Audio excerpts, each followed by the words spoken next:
میں فوجی ادارے کی بات نہیں کر رہا، لیکن میں یہ ضرور کہنا چاہتا ہوں کہ ان کے جرنلز یہ ان واقعات میں ملوث ہیں۔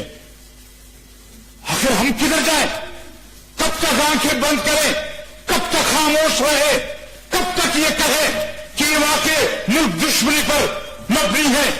کب تک آپ انڈیا پر، کب تک آپ ایران پر، کب تک آپ افغانستان پر برے الزام کس کو ٹھہرائیں گے؟ وہاں کے واقعات کو جو پاؤں کے نشانات ہیں وہ بھی آپ کی طرف آتے ہیں۔ آخر ہم کس کے سامنے روئیں؟ اتنا اہم واقعہ ہے، اور آپ کو تمام واقعات کے ساتھ ساتھ اس واقعے کا بھی علم ہو چکا تھا کہ یقیناً پشاور میں اتنا ایک بڑا واقعہ ہوا ہے، اور پھر ہمیں مجبور کیا جاتا ہے اس طرح کے، کیونکہ کالج کے بچے ہوں، آرمی پبلک اسکول کے بچے ہوں، کسی یونیورسٹی کے بچے ہوں، کسی بھی پاکستانی کے بچے ہوں، وہ ہمارے بچے ہیں۔ ہمیں رونا تب آتا ہے کہ ان بچوں کے ساتھ جب ہم جا کر روتے ہیں۔ آرمی پبلک اسکول میں واقعہ ہوا، ہم گئے وہاں روئے۔ وہاں یونیورسٹی میں واقعہ ہوا مردان میں، ہم گئے وہاں روئے۔ دوسرے جگہوں پر واقعات ہوتے ہیں، ہم جا کر روتے ہیں۔ لیکن یہاں ایک مدرسے کا واقعہ ہوا ہے، آج ہمارے ساتھ کوئی رونے والا نہیں ہے۔ رونا اس پر آ رہا ہے کہ آخر ہمارے ساتھ رونے والا کیوں نہیں ہے؟ کیوں مدرسے کے بچوں کا خون اتنا سستا ہو گیا ہے؟ کیا مدرسے کے طالب علموں میں خون نہیں بہتا، پانی بہ رہا ہے اس میں؟ آخر یہ احساس کب ہوگا؟ ہمیں تو درس دیا جاتا ہے کہ جی کمیونٹی ہونی چاہیے، اتحاد ہونا چاہیے۔ میں آج یہاں کس کے سامنے رہوں کہ میرے اپنے ساتھی کہتے ہیں آپ خاموش ہو جائے، آپ خاموش ہو جائے۔ میں تو ان سے بھی گلہ کرنے کا روادار نہیں ہوں، اور جن کا دفاع یہ کرنا چاہتے ہیں، میں سمجھتا ہوں کہ ان بیچاروں کی حکومت بھی نہیں ہے۔ حکومت جن کی ہے ان سے سوال کرنا چاہتا ہوں کہ آخر یہ ہو کیا رہا ہے؟ کیا پی ڈی ایم کے جلسوں کو روکنے کے لیے آپ کو دینی مدرسے کے طالب علم ملے ہیں؟ کیا پی ڈی ایم کے جلسوں کو روکنے کے لیے آپ کو عام پاکستانی ملا ہے؟ ہم نے تو یہاں آن دا فلور کہا تھا کہ اپوزیشن اس وقت سر ہتھیلیوں پر نکلی ہے، آئے نہ ہمیں گرفتار کریں، آئے ہمارے خلاف کارروائی کریں۔ خوف کس چیز کا ہے آپ کو؟ اور پھر روکنے کا طریقہ یہ ہے، کیا اس کو سیاست کہتے ہیں؟ ہم نے بارہا کہا ہے کہ ادارے ہماری آنکھوں کے پلکیں ہیں، وہ ہمارے اوپر بوجھ نہیں ہے، لیکن اگر پلکوں کا بال آنکھ کے اندر گر جائے، آج تو تمام پلکیں آنکھوں میں آئی ہوئی ہیں، ہمیں پلکوں سے کوئی اعتراض نہیں ہے، لیکن گزارش یہ ہے کہ جرنیل اگر سیاست نہیں کرتے، اور اگر سیاست کرتے اور ہم کوئی بات کرتے ہیں تو پھر ہمیں کہتے ہیں آپ اداروں کے خلاف بول رہے ہیں۔ اب یہاں ذکر ہوا آرمی پبلک اسکول کے واقعے میں باجوہ صاحب خود گئے تھے، پرائم منسٹر خود گیا تھا، لیکن یہاں ایک مدرسے کے بچے شہید ہوئے ہیں، ان کو پوچھنے والا کوئی نہیں ہے۔ وہاں یا سراج الحق جائے گا یا تو رحمان جائے گا۔ کیوں آخر؟ کیوں ان کو اتنا سستا سمجھ دیا ہے؟ چاہیے تو یہ تھا کہ آج مدرسے کے طالب علموں کے ساتھ یکجہتی کی جاتی، دینی مذہبی لوگوں کے ساتھ یکجہتی کی جاتی۔ ہم جمہوریت کے حامی مولوی ہیں، ہم نے روکا ہے ان نوجوانوں کو کہ مت جاؤ پہاڑوں پر، مت جاؤ مورچوں میں۔ ہمارے ہاتھ تھک گئے ہیں ان کو روکتے روکتے، ہماری زبانیں تھک گئی ہیں ان کو روکتے روکتے۔ لیکن اگر پارلیمنٹ کا رویہ یہ ہوگا، لیکن یہاں مقتدر اداروں کا رویہ یہ ہوگا، تو آخر آپ بتائیں ہم کب تک یہ کردار ادا کرتے رہیں گے؟ کب تک لاشیں اٹھاتے رہیں گے؟ کب تک ہمارے ساتھ کوئی رونے والا نہیں ہوگا؟ ہم کدھر جائیں؟ کس کے ہاتھ پر، کس کی آستین پر اپنا لہو ڈھونڈیں؟ کس کو کہیں کہ آپ ہمارے دشمن ہیں؟ یہاں شبلی فراز صاحب کھڑے ہو جاتے ہیں کہ جی یہ تو انڈیا والے ہیں، یہ پی ڈی ایم والے انڈیا کو سپورٹ کر رہے ہیں۔ عجیب بات ہے، آپ کو اپنے اپوزیشن کا دور یاد نہیں آتا؟ آپ کو اپنے دھرنے یاد نہیں آتے؟ آپ نے چائنا کے پریزیڈنٹ کا دورہ یہاں نہیں رکا آپ نے اس وقت آپ کو یہ چیزیں یاد نہیں تھی، آج آپ کو یاد آ گیا ہے۔ اور یہ ایک حقیقت ہے کہ اس سے آپ جتنی آنکھیں چھپائیں، جتنا ہمارے یہ لوگ کہیں کہ ہمارا سیاست سے کوئی کام نہیں ہے، لیکن ہے،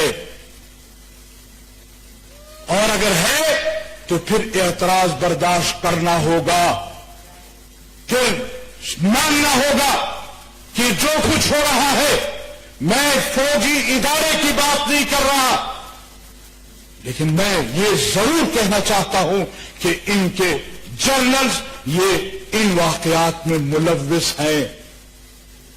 آخر ہم کدھر جائیں؟ کب تک آنکھیں بند کریں؟ کب تک خاموش رہے؟ کب تک یہ کہیں کہ یہ واقع ملک دشمنی پر مبنی ہے؟ کب تک آپ انڈیا پر، کب تک آپ ایران پر، کب تک آپ افغانستان پر برے الزام کس کو ٹھہرائیں گے؟ وہاں کے واقعات کو جو پاؤں کے نشانات ہیں وہ بھی آپ کی طرف آتے ہیں، آخر ہم کس کے سامنے روئیں؟ اور عجیب بات یہ ہے کہ جب میرا اپنے اداروں کے خلاف کوئی کارروائی ہوتی ہے، میں ان کے ساتھ جانے کے لیے تیار ہوں، میں ان کے ساتھ روڈ پر نکلنے کے لیے تیار ہوں، میں ان کے ساتھ رونے کے لیے تیار ہوں، میں ان کی تجہیز و تدفین میں شامل ہوتا ہوں، لیکن نہ میری تجہیز و تدفین میں کوئی شامل ہوتا ہے، نہ میرے ساتھ رونے والا کوئی ہے۔ آخر آپ بتائیں ہمیں کہ ہم کدھر جائیں؟ کس کے سامنے روئیں؟ کس کو اپنا دکھڑا سنائیں؟ لہذا میں آج یہاں پر ہاؤس میں آپ کے رویے سے بھی نالاں ہوں، یہاں کے اپوزیشن کے رویے سے بھی نالاں ہوں، اور ان لوگوں تو میں اس لیے وہ نہیں کرتا کہ ان بیچاروں کی حکومت ہے ہی نہیں، ان کو کچھ پتہ ہی نہیں ہے، ان کو علم ہی نہیں ہے کہ حکومت چلائی کیسی جاتی ہے یا چلتی کیسی ہے۔ یہ صرف جھنڈے لگانے کی عادی ہے، بس یہ اپنے مراعات کے عادی بن گئے ہیں۔ اس کے علاوہ ان کو کوئی ملک، کوئی عزیز نہیں ہے، کوئی عوام عزیز نہیں ہے، ان کو حکومت سے کوئی سروکار نہیں ہے، صرف اس چیز سے سروکار ہے کہ بین الاقوامی ایجنڈے کی تکمیل کیسے ہوگی، ایف ای ٹی ایف کو کیسے بل کیسے پاس کیے جائیں گے۔ یہ کیا رویہ ہے؟ اور پھر وہ ایوان جس کو ہم کنفیڈریشن کہتے ہیں، جس کو ہم ایوان بالا کہتے ہیں، یہاں پر بھی ان لوگوں کا رویہ یہ ہوگا۔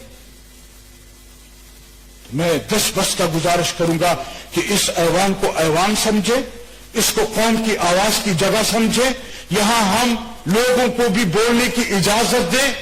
اتنی مدت کے بعد اگر ایسا کوئی واقعہ ہوا ہے، اگر آج یہ واقعہ اس مدرسے پر نہ ہوتا، کسی فوجی کیمپ میں ہوتا، کسی آرمی پبلک سکول میں ہوتا، تو پھر بھی آپ ہم سے پوچھتے کہ رولز کو سسپینڈ کروں یا نہ کروں؟ پھر بھی آپ ہمیں کہتے کہ ہم اس طرح کریں یا نہ کریں؟ ہمارے آنے سے پہلے آپ نے رولز بھی سسپینڈ کر دینے تھے، آپ نے اس پر بحث بھی کرا لینی تھی، آپ کو احساس بھی ہوتا، لیکن آج غریب مدرسے کا دل مرا، بالکل یہ وہ شہید ہوا ہے، غلط ہے، لہذا کسی کو احساس نہیں ہے۔ میں نے اس پہ ڈیبیٹ کرانی تھی، بس دیکھیں میں یہ نہیں چاہتا کہ ڈسٹرپشن ہو، میں بالکل اس پہ ڈیبیٹ کرانا تھا۔ تو اگر آپ نے ڈیبیٹ کرانی تھی، اس ایشو کو اہم سمجھنا چاہیے تھا۔ جب صبح یہاں مشتاق صاحب نے بات کی اور دعا کے بعد آپ نے کہا کہ اس کوشچن آور کے بعد میں آپ کو بات کرنے دوں گا، پھر اس کے بعد آپ اس کو ایجنڈے کو کیوں چلا رہے ہیں؟ کیا اس کو سسپینڈ نہیں کیا جاتا؟ کیا ہماری روایات نہیں ہے؟ کیا پچھلے سوموار کو یہ اس طرح سسپینڈ نہیں کیے گئے جزیروں کے لیے؟ اور اگر اس پر بحث ہو سکتی ہے تو ان معصوم بچوں کے خون کو کیوں رائے گاہ دینے جا رہا؟ یاد رکھیے، ہم اس مدرسے کے واقعے کو رائے گاہ نہیں جانے دیں گے، بالکل نہیں جانے دیں گے۔ ہم پوچھیں گے، صاحب اقتدار سے بھی پوچھیں گے، کچھ آپ سے اور ذمہ داروں سے پوچھیں گے۔ اور عجیب بات یہ ہے کہ آج بھی اس مدرسے پر کوئی سیکورٹی والا نہیں ہے، آج بھی نہیں ہے. وجہ کیا ہے؟ آج بھی مسجدیں اسی طرح پڑی ہیں. یعنی انتظار ہے کہ کل پھر پی ڈی ایم کے جلسے کو روکنے کے لیے پھر کوئی سازش کی جائے گی, پھر پی ڈی ایم کے جلسے کو روکنے کے لیے کوئی دھماکہ کیا جائے گا. خاطر جمع رکھو کہ جو اعلان پی ڈی ایم نے کیا ہے اس کے مطابق پشاور میں وہ اجتماع ہوگا, ہر صورت میں ہوگا. آپ نے جو کرنا ہے کر لو, ہم اپنی جانی ہتھیلوں پر رکھ کر آئے ہوئے ہیں, جو مرضی ہے کر لو, لیکن یاد رکھو کہ یہ وقت ہمیشہ نہیں رہے گا. ایک وقت تھا کہ ادھر یہ پارٹیاں ادھر تھی, آج یہ پارٹیاں ادھر ہیں, کل یہ ادھر ہوں گی. یہ مت جانے کہ ان کی حکومت ہے, ان کی کوئی حکومت نہیں ہے. کہ میں ان اداروں کو بھی کہنا چاہتا ہوں کہ ہمیشہ آپ کی حکومت نہیں رہنی, ہمیشہ آپ کا اقتدار نہیں رہنا. آپ نے بھی اس قوم کو جواب دہ ہونا ہے. یا تو سیاست سے کنارہ کش ہو جاؤ, جاؤ اپنے بارڈر کو سنبھالو, اور اگر سیاست کرنی ہے پھر آپ سے بھی پوچھا جائے گا. میں آخر میں ایک مرتبہ پھر اس جامعہ کے طلباء کے ساتھ ہمدردی کا اظہار کرتے ہوئے ان بچوں کے لیے دعا گو ہوں. اللہ تعالیٰ ان کی شہادت کو قبول فرمائے, ان کے درجات کو بلند فرمائے, اور اللہ تعالیٰ ہمیں ہدایت دے کہ ہم ان حالات سے قوم کو نکال سکیں. Thank you. جی محسن عزیز.